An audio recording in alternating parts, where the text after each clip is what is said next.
اس حصے میں آپ کو لیے چلتے ہیں اسلام آباد، جہاں رپورٹرز کارنرز میں ٹکا خان ثانی کے ہمراہ دیگر رپورٹرز میں موجود ہیں، ان سے بات کریں گے۔ جی ٹکا، بتائیے آج رپورٹرز کارنر میں کیا کیا خبریں ہیں؟ جی خوش آمدید۔ اس وقت اسلام آباد میں میرے ساتھ رپورٹر کارنر میں موجود ہیں ہمارے احمد، جو کہ فارن آفس کو بھی دیکھ رہے ہیں، اس کے ساتھ ساتھ اکانومی اور دیگر انرجی کے میٹرز کو، اس کے ساتھ ساتھ کرائم کے حوالے سے ہمارے ساتھ موجود ہیں سینئر رپورٹر ہیں، کورسپونڈنٹ ہے کمر المنور، اور اسی طرح سینئر رپورٹر ہیں ہمارے ساتھ عثمان جاوید۔ اور آج یقیناً اگر اسلام آباد کی بات کریں تو اسلام آباد بہت مطمئن ہے۔ پاکستان میں جو میزبانی کی اور خاص طور پہ جو ایک اتنا بڑا ایونٹ کرایا سفارتی سطح پہ، اس کو انٹرنیشنل ایکسپرٹ ہوں، چاہے اکانومی کے ہوں، چاہے سیکیورٹی کے ہوں یا آئی آر کے ہوں، انٹرنیشنل افیئرز کے، سب اس کو پاکستان کی کامیابی سے تعبیر کرتے نظر آ رہے ہیں، اور دنیا اسی طرح پاکستان کی تعریف کر رہی ہے جو اس ایونٹ سے پہلے تھی۔ تقریباً 30-31 گھنٹے کی پاکستان کی معزز مہمانوں کی آمد سے لے کے ڈپارچر تک مسلسل ایک انتھک محنت، اور اس کے ساتھ ساتھ ان کو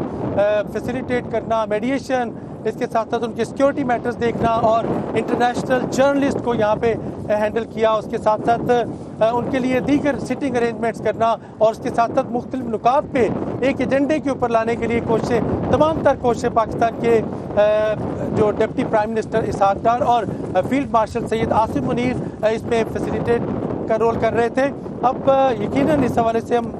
ظہیر خان سے بھی بات میں کرتا ہوں۔ ظہیر، اتنا بڑا ایونٹ ہوا، یہ بتائیے گا پاکستان نے سفارتی سطح پہ، اس کے ساتھ ساتھ اکنامکلی اور انٹرنیشنلی کیا حاصل کیا؟ دیکھیں ٹکا صاحب، میں تو یہ کہوں گا کہ پاکستان نے صرف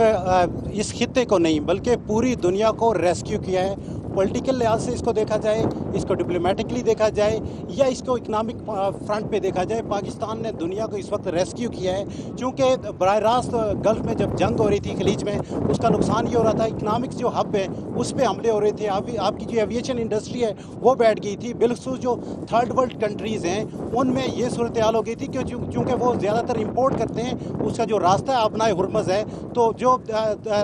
توانائی کی جو سپلائی چین ہے، جو ہب ہے، اس کی بلاکیج کی وجہ سے پوری دنیا کرائسس میں تھی۔ اچھا، کچھ لوگ جو ہیں وہ اس میں، کچھ ممالک جس میں یورپین ممالک جو ہیں اس جنگ کا حصہ نہیں تھے، لیکن ان کی بات سننے کے لیے نہ امریکہ تیار تھا اور نہ ایران میں ان کا اتنا انفلوئنس تھا۔ اسی طرح جو گلف کنٹریز ہیں وہ بھی نہیں چاہ رہے تھے کہ یہ جنگ آگے بڑھے، لیکن چونکہ وہاں پہ امریکن بیسز ہونے کی وجہ سے براہ راست ان کے توانائی انفراسٹرکچر، ان کے اکنامکس ہب پہ اٹیک ہو رہے تھے، جس کی وجہ ہے وہ بھی اس پوزیشن میں نہیں تھے کہ براہ راست دونوں فریقین کے بیچ میں کوئی صلح کروائیں یا کہ سیز فائر کروائیں۔ اس وقت آپ دیکھیں کہ خلیج میں کوئی جنگ نہیں ہو رہی، پاکستان کی کوششوں سے اس وقت امن، عارضی سے ہی امن ہو چکا ہے۔ ابھی لیتے ہیں شارٹ بریک، اس کے بعد آپ سے